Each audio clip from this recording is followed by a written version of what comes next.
crois que c'est ça la vraie vie?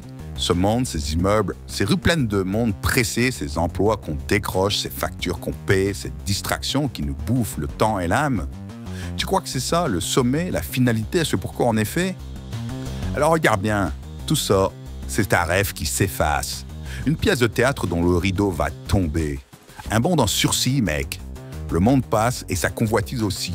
Mais celui qui fait la volonté de Dieu demeure éternellement, nous dit 1 Jean 2, 17. Mais écoute-moi bien, il y a autre chose. Ouais. Quelque chose de plus réel, plus vaste, plus lumineux. Quelque chose qui ne s'effondrera jamais. Quelque chose que Dieu a promis. Il a parlé d'un royaume, un royaume si beau, si grand, si parfait, que rien ne peut même commencer à s'en approcher. Imagine un peu, une cité comme aucune autre, pas bâtie par les hommes, mais par Dieu lui-même. Et moi, Jean, je vis la ville sainte, la nouvelle Jérusalem descendant du ciel d'auprès de Dieu, préparée comme une épouse qui s'est parée pour son époux, nous dit Apocalypse 21, 2. Une ville où le mal n'a plus d'emprise et où plus jamais personne ne pleure, plus jamais personne ne souffre. Il essuiera toute larme de leurs yeux et la mort ne sera plus. Il n'y aura plus ni deuil, ni cri, ni douleur, car les premières choses ont disparu, nous dit Apocalypse 21, 4. Imagine le monde entier recréé, non pas un jardin fragile, mais une terre qui ne flétrit jamais.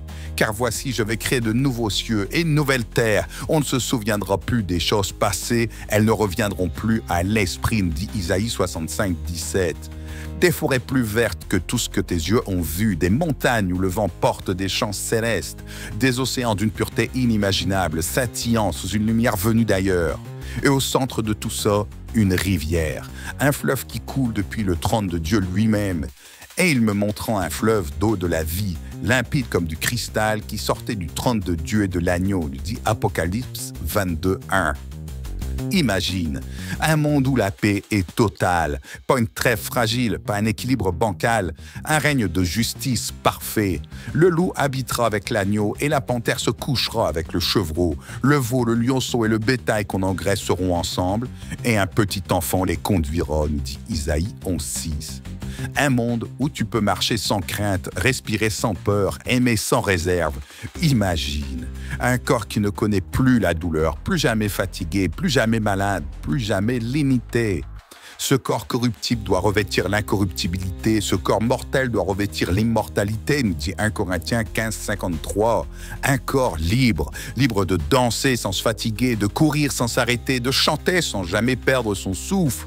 Imagine, un royaume où chaque jour est une célébration, où les rires résonnent comme une mélodie parfaite, où les voix s'unissent dans une louange infinie.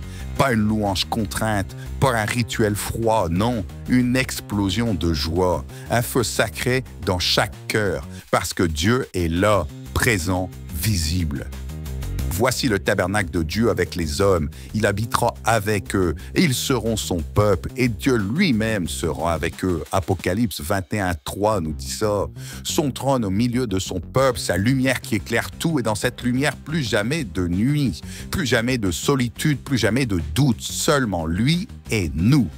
Un monde où l'amour est enfin parfait, où chaque regard est sincère, où chaque parole est une bénédiction, où chaque seconde est une éternité de bonheur. Un monde où tu es enfin toi-même, sans peur, sans masque, totalement libre. Imagine, un jour, tout ça sera réel. Ce n'est pas une promesse vague, ce n'est pas une légende, c'est ce qui vient, c'est ce qui arrive. Alors maintenant, regarde ce monde autour de toi, regarde ce qu'il offre, regarde ce qu'il te vend et demande-toi, est-ce que ça vaut le coup de passer à côté du royaume? Tu veux vraiment t'accrocher à un monde qui s'effondre? Tu veux vraiment échanger une éternité de gloire contre une vie de stress et de vanité? Tu veux vraiment vivre comme si tout ça n'existait pas? Non. Parce que tu as été créé pour plus grand. Tu as été créé pour un monde plus vaste, plus beau, plus vrai que tout ce que tu vois ici.